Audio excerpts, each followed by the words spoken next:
जोरदार तालियों के गड़गड़ाहट के साथ भाई अशोक चारण का आमंत्रण बन जाए। जोरदार तालियां भाई अशोक चारण।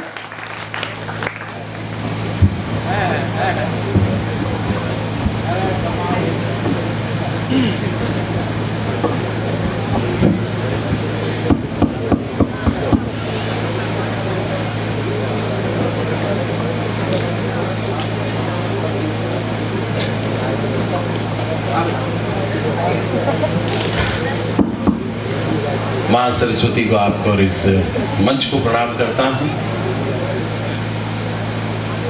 बचे खुचे लोगों, अब बचे क्या हो, आप सिर्फ खुचे ही हो। आपकी हालत लगभग उस गन्ने जैसी हो गई है जिसको चरखी से चौथी बार निकाला गया। मतलब यूं समझ लीजिएगा कि एक बूंद भी निकलने की कोई संभावना नहीं है। और आप ये समझ लीजिए कि मैं पुदीना क्या, मैं तो नींबू फंसाऊंगा आज ताकि थोड़े बहुत रस की कुछ बूंदें और भी निकल जाएं। माताएं बहनें तक कवि सम्मेलन सुनने के लिए अब तक बैठी हैं।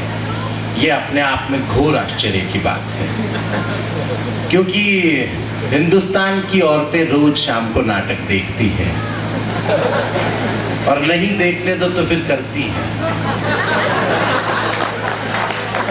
कुछ बातें 2-3 दिन बाद समझ में आ जाएगी। अपने को जल्दी वाला मामला है, इन्हीं कसम से झूठ नहीं बोलना, बहुत बेहतर।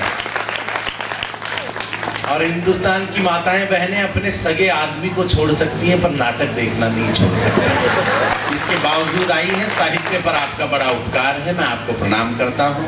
एक युवा खड़ा हुआ है और मंथर गति से बाहर की तरफ जा रहा है और ये बॉल बाउंड्री लाइन के बाहर। Very good. और ये विनोद का भाई है। ये बात बहुत गजब की बात है। हालांकि विनोद अपने आप में इतने ऊर्जावान हैं कि मुझे लगा ही नहीं कि इनका दूसरा भाई भी हो सकता है। बहुत बढ़िया, बहुत योगदान है। आज संचालन बहुत अच्छा किया है, बहुत प्यारा संचालन हमारे योगेंद्र शर्मा जी ने किया। आज के कवि सम्मेलन में जितने भी लोग उपस्थित हैं, देखिए संचालक हम उसी आदमियों को नियुक्त करते हैं, उसी आदमी को बिठाते हैं जो सबसे अच्छा झूठ बोल सके। और आज बाकी कवियों के बारे में उन्होंने सच कहा है, लेकिन एक बात वो झूठ बोल गए तो मुझे लगा कि वो वाकई अच्छा संचालन कर रहे हैं। उन्होंने कहा कि मैं अशोक चारण को सुनने के लिए यहाँ पर आया हूँ।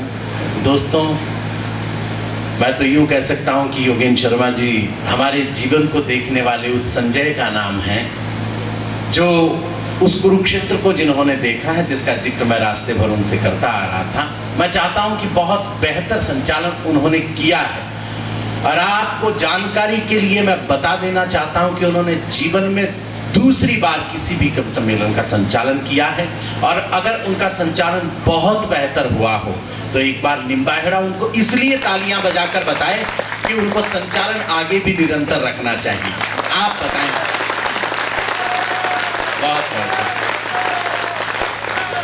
बहुत शानदार उन्होंने किया और तमाम लोगों ने बहुत अच्छा पढ़ा।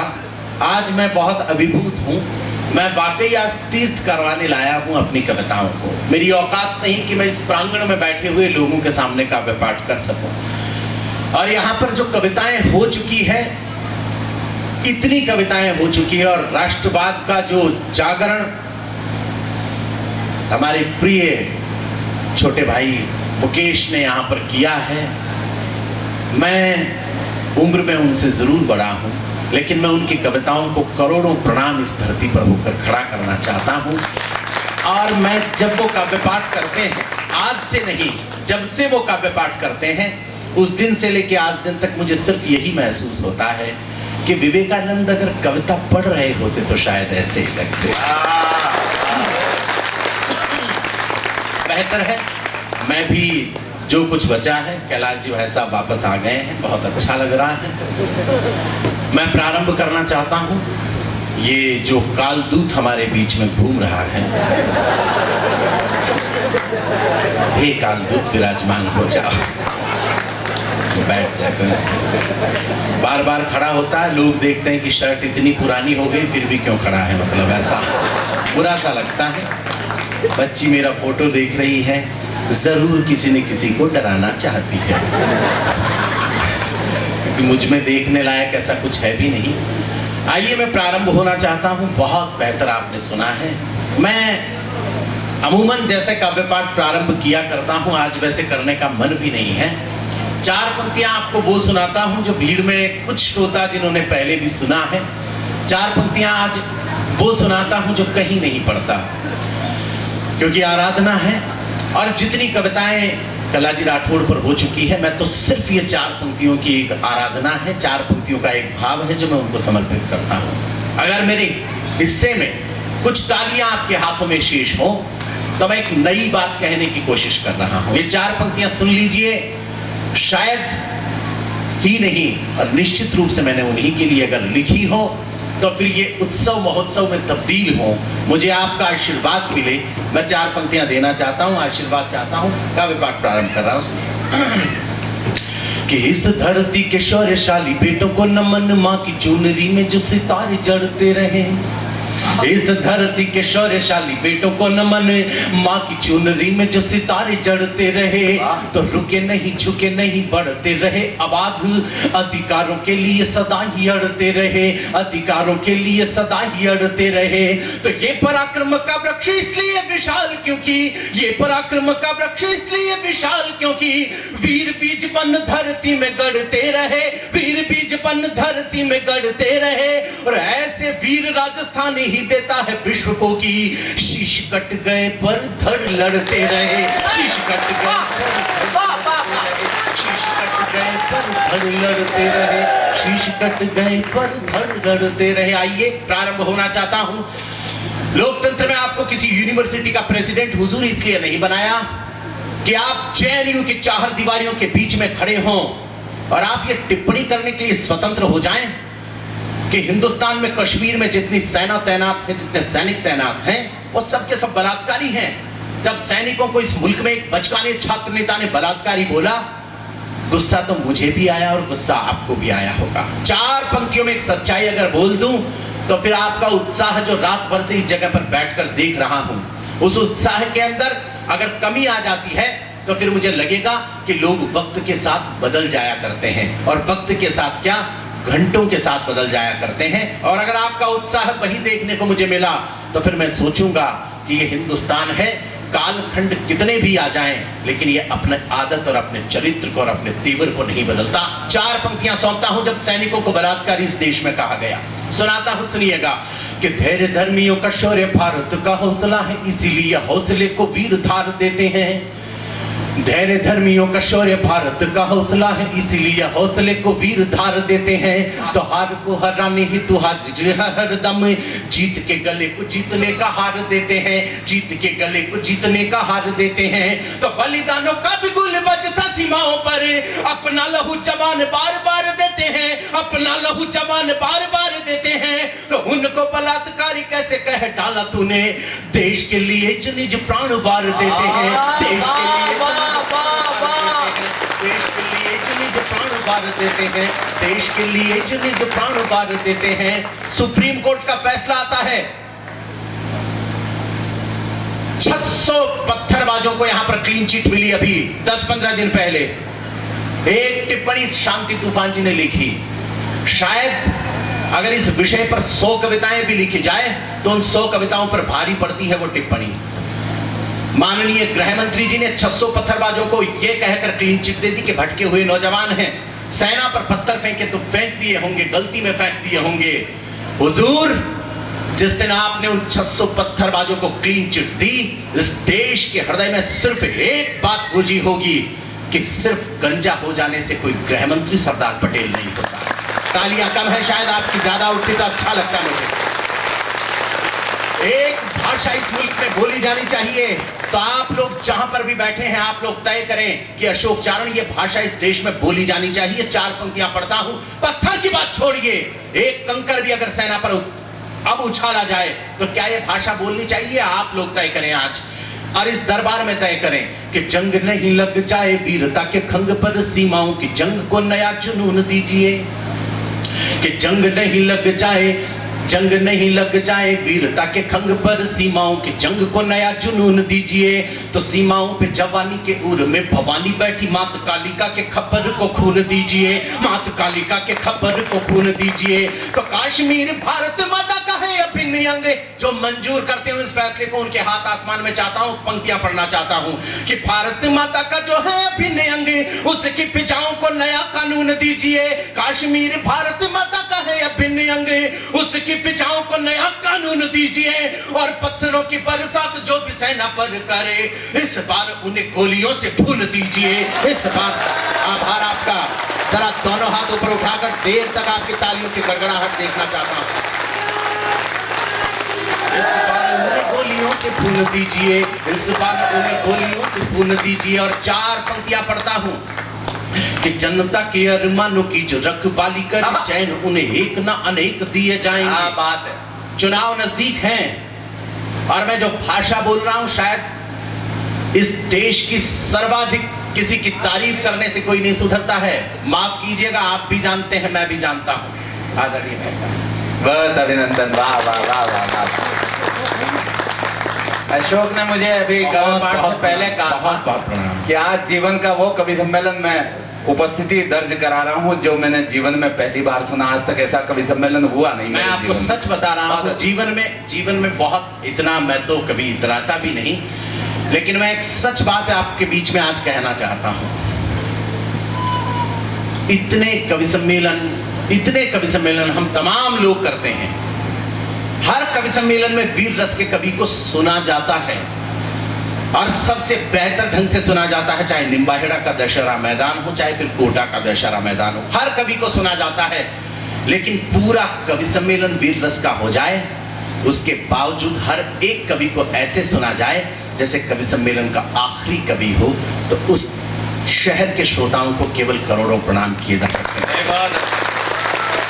जनता के अरमानों की जो रखवाली करे, एक भाषा आपको मंजूर हो तो मुझे बताइएगा कि जनता के अरमानों की जो रखवाली करे, चैन उन्हें एक ना अनेक दिए जाएंगे। बुलंदी नेताओं में इरादों की अगर होगी, वैरियों के द्वारा घुटने टेक दिए जाएंगे।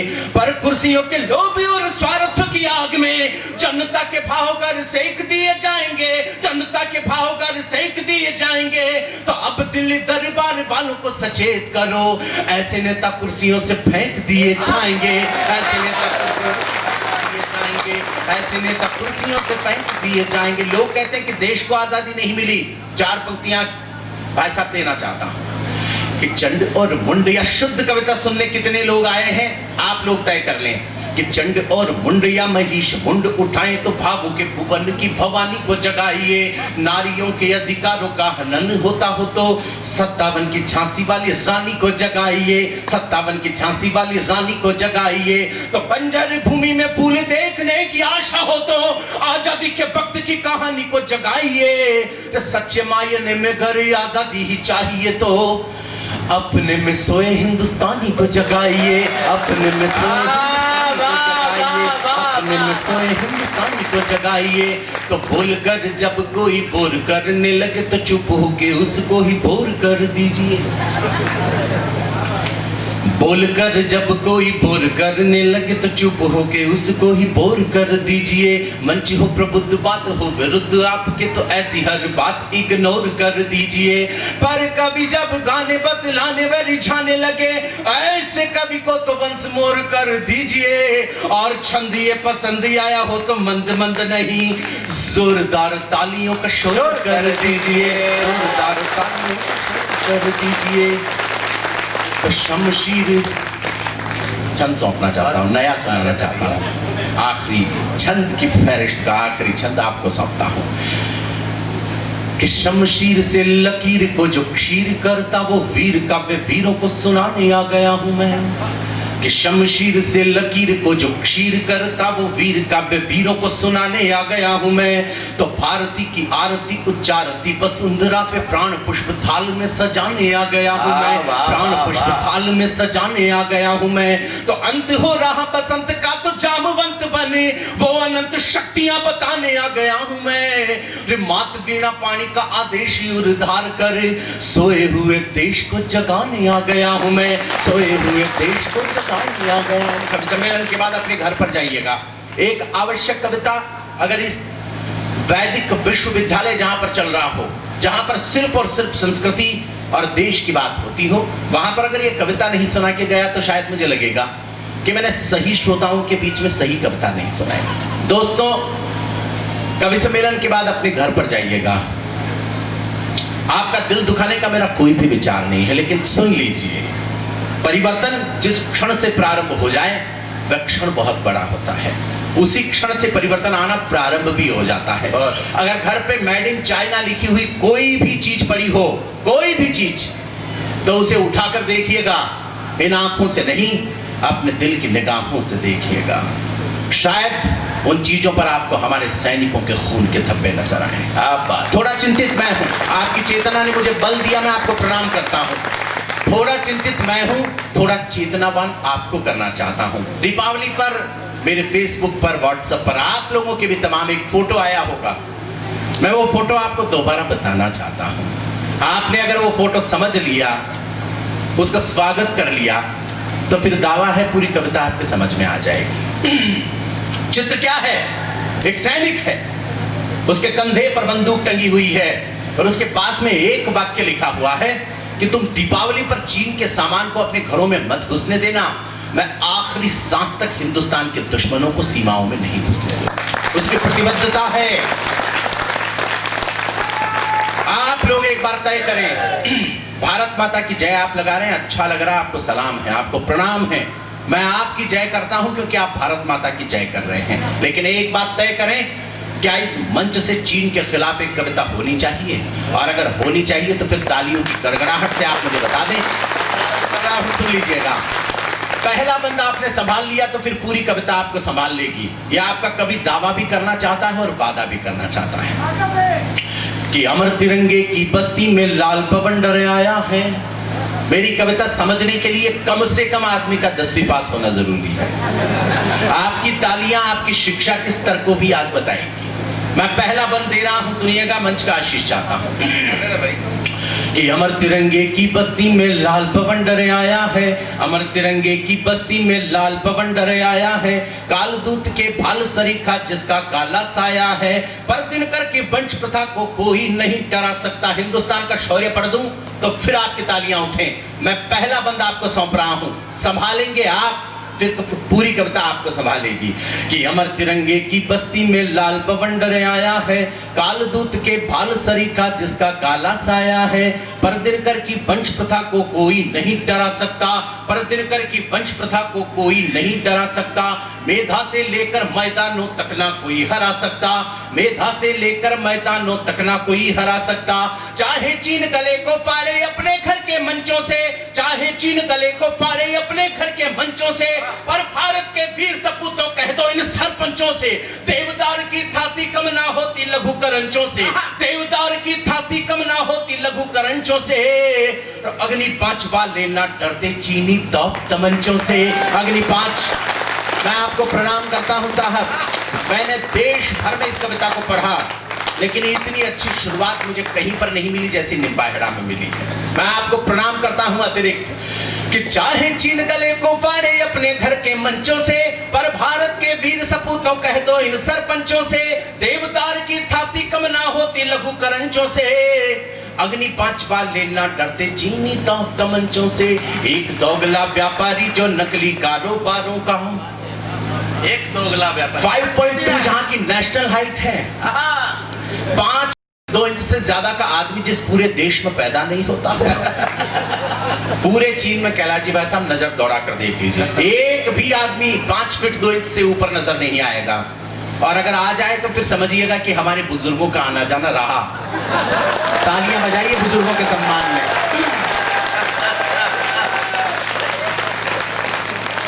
और आंखें इतनी छोटी छोटी कि उनकी जितनी टोटली बड़ी होती है उतनी तो बच्चे अपने यहाँ प्रार्थना में खुली रख लेते हैं।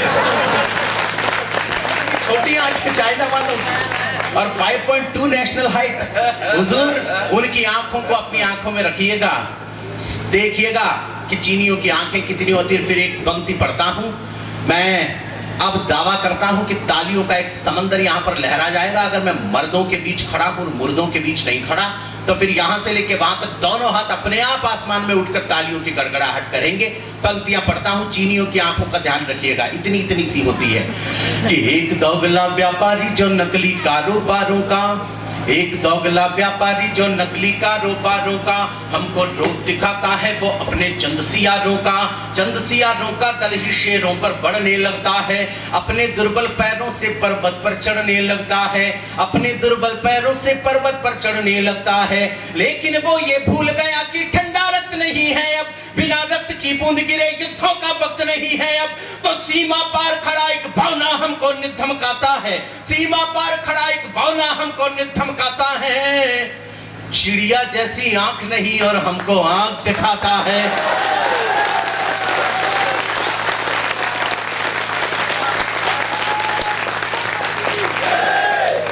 चिड़िया जैसी आंख नहीं और हमको आंख दिखाता है। तो हिंदी चीनी भाई भाई वाला नारा कहाँ गया। क्या कविता केवल आपकी तालियां सुनने के लिए पढ़ रहा हूं, माफ कीजिएगा।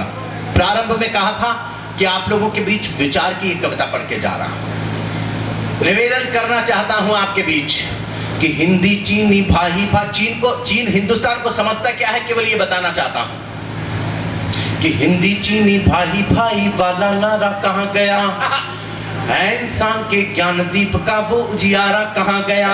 ये ड्रैगन जो नष्ट कर रहा मणियों के उजियाले को, ड्रैगन चीन को कहा जाता है, जानकारी दे रहा हूं। ये ड्रैगन जो नष्ट कर रहा मणियों के उजियाले को, ये बुनता है जाल इस तरह जैसे मकड़ी जाले को, ये बुनता है जाल इस तरह जैसे मकड़ी जाले को। ये अक्साई चिन्ह पर भी अपना अधिकार समझता है, ये अक्साई चिन्ह पर भी अपना अधिकार समझता है। ये भारत को केवल धंधे का बाजार समझता है, ये भारत को केवल धंधे का बाजार समझता। 4 पंक्तियों का एक आंदोलन, और कसम है आपको केवल वे लोग तालियां बजाएं जो इस आंदोलन में मेरा साथ देना चाहते हैं। मैं नीचे उतरकर आपको पूछूंगा नहीं कि हुजूर आपने तालियां क्यों नहीं बजाई, और भी कोई नहीं पूछेगा। एक आंदोलन 4 पंक्तियों का आपके बीच खड़ा करना चाहता हूं, सुन लीजिएगा। ये भारत को केवल धंधे का बाजार समझता है, तो इस दीमक जैसे दुश्मन से खत्म सभी संबंध करो, इस दीमक जैसे दुश्मन से खत्म सभी संबंध करो, बाजारों से चीनी चीजें लेना देना बंद करो। तो जिस दिन इन व्यापारिक राहों पर पहिया रुक जाएगा, जिस दिन इन व्यापारिक राहों पर पहिया रुक जाएगा, तब ड्रैगन का सर भारत के चरणों में झुक जाएगा, तब ड्रैगन का सर भारत के चरणों में झुक जाएगा, तब ड्रैगन का सर भारत के चरणों में झुक जाएगा। हमसे तुमने शंकर का कैलाश लिया, ये सहन किया।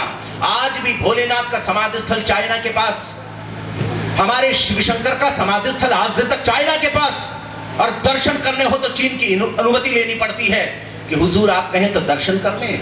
ये तो वही वाली बात है कि मकान हमारा है और हम किराएदारों से पूछ रहे हैं कि भाई साहब आप कहो तो हम अंदर चले जाएं। 125 करोड़ के देश की क्या ये भाषा होनी चाहिए? वो भोलेनाथ, वो शिव शंकर, वो आशुतोष, वो चंद्रमौली, वो नीलकंठ, जिसकी आराधना में कहीं आपके अशोक ने ये भी लिखा कि सृष्टि का उदय भी तू है, सृष्टि का विलय भी तू है, तू ही तम है, तू प्रकाश, तू विनाश, तू विकास। सृष्टि के विनाश में तू ही तो एक आस है अस्त्र तू है शस्त्र तू ही तो चंद्रहास है। गंग तेरे अंग का अभिन्न एक रंग है, पड़े गले भुजंग यो जो बज रहे मृदंग है। आदि से अनादि तक समाधि भी लगी रहे, लपट लपट के लिए ज्वलन वो ज्योत भी जगी रहे। रे टनन टन सी घंटिया घनन घनन मृदंग है, विकराल काल छाल पे ये चक्षु लाल रंग है। क्रोध भी प्रचंड तो ये तेज भी अखंड है, पांव के तले गले वो विश्व का घमंड है। रे चमक चमक है चंद्रमा प्रभु तुम्हारे शीश पर, और तुम्हारी ही चमक धरी प्रभु हमारे शीश। ऐसे भोलेनाथ का समाधि स्थल जब आज दिन तक चाइना के पास है, तो केवल एक अभिलाषा आप लोगों के बीच गाना चाहता हूं हिंदुस्तान का अकेला मैं नहीं हूं, इस भीड़ में बैठा हुआ हर आदमी हिंदुस्तान का है, चाहे फिर वो कोई भी हो, लेकिन वो हिंदुस्तान का है। एक अभिलाषा आपके बीच गा रहा हूं, कविता की अंतिम पंक्तियां आप लोगों के बीच पहुंचाना चाहता हूं। ये दृश्य आप भी अगर देखना चाहते हो तो शामिल होना, कि निवेदन करना चाहता हूं कि हमसे तुमने शंकर का कैलाश लिया ये सहन किया, हमसे तुमने शंकर का कैलाश लिया ये सहन किया, तिब्बत के मुद्दे पर हमको दगा दिया ये सहन किया, माना कि उस वक्त यहाँ असलों से लेस नहीं थे हम, परमाणु हथियारों के बलशाली देश नहीं थे हम, लेकिन तू ये भूला पहले जैसी बात नहीं है अब, भारत का दिन कर युग आया दिन है रात नहीं है अब, तुमने कर खिलवाड़ कर लिया इस भारत की माटी से, तुमने कर खिलवाड़ कर लिया इस भारत की माटी से, तो अग्नि मिसाइल तुम पर छोड़ेंगे शंकर की घाटी से, अग्नि मिसाइल तुम पर छोड़ेंगे शंकर की घाटी से, अग्नि मिसाइल तुम पर छोड़ेंगे शंकर की। बहुत बहुत आभार आपका।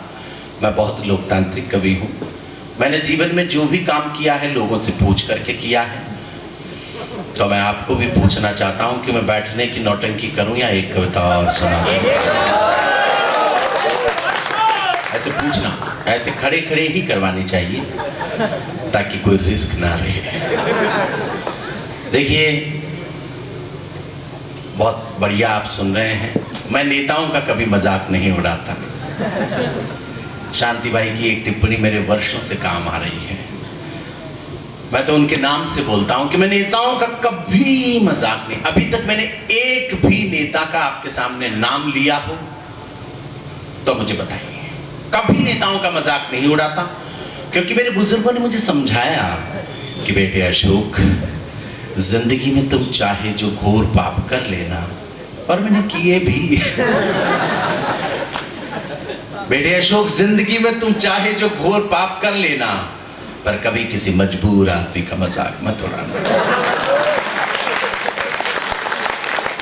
तालियां बजाइए नेताओं के सम्मान में। हमारी तरफ तो अभी चुनाव थे, सब लोगों को चाय दीजिए, सब लोगों को चाय दीजिए, मुझे इससे कोई भी आपत्ति नहीं है, क्योंकि मैं खुद चाय पीता ही नहीं।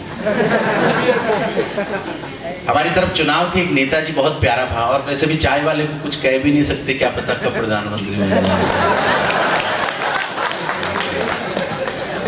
पर इसने तो शर्ट भी वही पहन रखा है जो उनका रंग है कि नहीं? जय श्री राम वाला मामला है। नेताजी हमारी तरफ भाषण दे रहे थे, कैलाश जी वैसा बहुत कमाल का भाषण था, आप भी सुन लीजिए। हालांकि आपके जीवन में काम नहीं आना है, इसलिए नहीं आना है क्योंकि जिस सरकार की मेहरबानी आप पर है, आपको फिर किस सरकार में जाने की जरूरत है?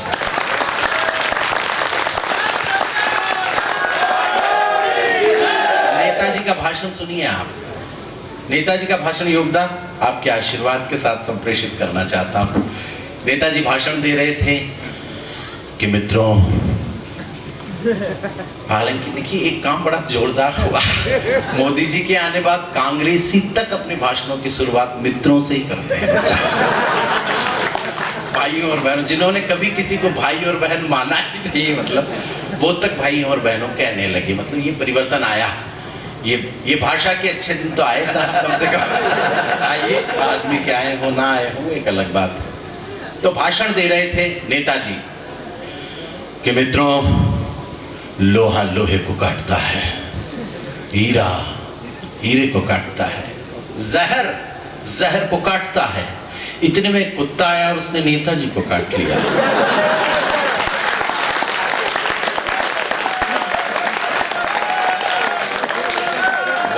बहुत बढ़िया, तुरंत समझ में आता है। निम्बाहेड़ा के लोग बड़े खतरनाक, यहाँ तुरंत समझ में आता है। हमारी तरफ अभी उपचुनाव थे, हमारा जिला अजमेर ठहरा, मैं तो जयपुर रहता हूँ पर जिला हमारा, तो वहाँ पर उपचुनाव थे, तो बहुत सारे नेता एक ही कार में भर के जा रहे थे। उपचुनाव में बजट भी थोड़ा कम ही होता है, तो बहुत सारे नेता एक ही कार में भर के जा रहे थे। तो आप देव योग कहें चाहे दुर्योग कहें, कार पलट गई। गांव वाले आपकी तरह बहुत संस्कारी थे, उन्होंने तुरंत सभी का अंतिम संस्कार कर दिया।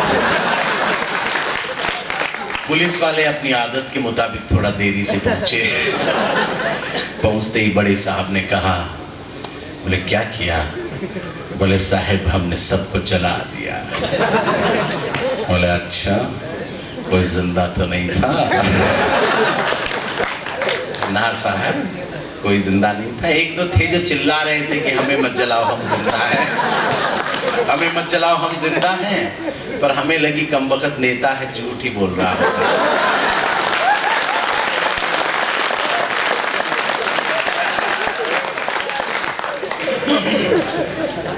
मैंने जो दो चुटकुले सुनाकर जो रसात्मक चरित्रहीनता की है, मैं तमाम साहित्यकारों से उसके लिए माफी चाहता हूं। दोस्तों, आपने डॉलर की शक्ति पर चलता होगा अमेरिका, अपने आविष्कारों की शक्ति पर चलते होंगे जापान और जर्मनी, अपनी बंदूकों के नालों की शक्ति के आधार पर चलते होंगे ईरान, इराक और सीरिया, अपने घटिया उत्पादों की शक्ति के आधार पर चलता होगा चाइना, अपने आतंकवाद की शक्ति पर चलता होगा पाकिस्तान।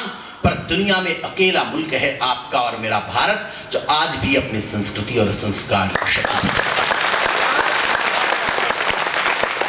हम हिंदुस्तान के रहने वाले हैं जिसकी प्रतिबद्धता यह है कि तेरी तकरीर में हम गमज़दा पैगाम कर देंगे। तेरी तकरीर में हम गमज़दा पैगाम कर देंगे, तुम्हारे नाम को दुनिया से ही गुमनाम कर देंगे कि माता भारती के वास्ते हनुमान बन करके एक दिन हम कराची तक जय श्री राम कर देंगे। ये प्रतिबद्धता हिंदुस्तान की है, ये प्रतिबद्धता इस देश की है, जिस देश की संस्कृति ये गायन करती है कि गंगा यमुना की जलधारा हम प्रण है अटल हिमालय के, प्राची से उठती शंख ध्वनि हम पूज्य तत्व देवालय के, ज्ञान कुंज के धारक हम इस वसुधा के आभूषण हैं, हम सौम्य रहे और शौर्य बने हमसे ही विभूषित कण कण हैं, हम 57 की तलवारों का चमचम करता आलोक बने, हम हल्दी घाटी में राणा के भाले की नोक बने, हम गीत बने, संगीत बने, छंदों के गहरे शब्द बने, सिद्धांत शून्य का देकर के इस सृष्टि के प्रारब्ध बने, हम उपनिषदों के उच्चारक, गीता का कर्मवाद हम हैं, प्रलयन करके डमरू से निकले हुए निनाद हम हैं, राम कृष्ण ब्रह्मा महेश हम महावीर व बुद्ध बने, हम दधीची जैसे दानी हैं, हम दुर्वासा से क्रुद्ध बने, समय धरातल पर अपनी ये धारा सदा बहेगी, सुनो हमारी संस्कृति तो जग में अमर रहेगी, नहीं बुझी अपनी ज्वाला बुझ गए बुझाने वाले, अपनी हस्ती तो मिटी नहीं मिट गए मिटाने वाले। ये देश है आपका। सम्मान में एक बार आसमान में हाथ उठाइए, फिर तालियों की गड़गड़ाहट कीजिए। हम हिंदुस्तान के, हमें गर्व है इस बात का। दोस्तों, कुछ विदेशी मित्र मुझसे पूछते हैं कि हिंदुस्तान में रहते हैं आप, कुछ ज्यादा है भी नहीं, फिर भी इतना एटीट्यूड में क्यों जीते हैं? इतना एटीट्यूड किस बात का है? 4 पंक्तियां कही कि हृदय के ग्रंथ के हर पृष्ठ का संदेश भारत है। एटीट्यूड क्यों है? इतना घमंड किस बात का है?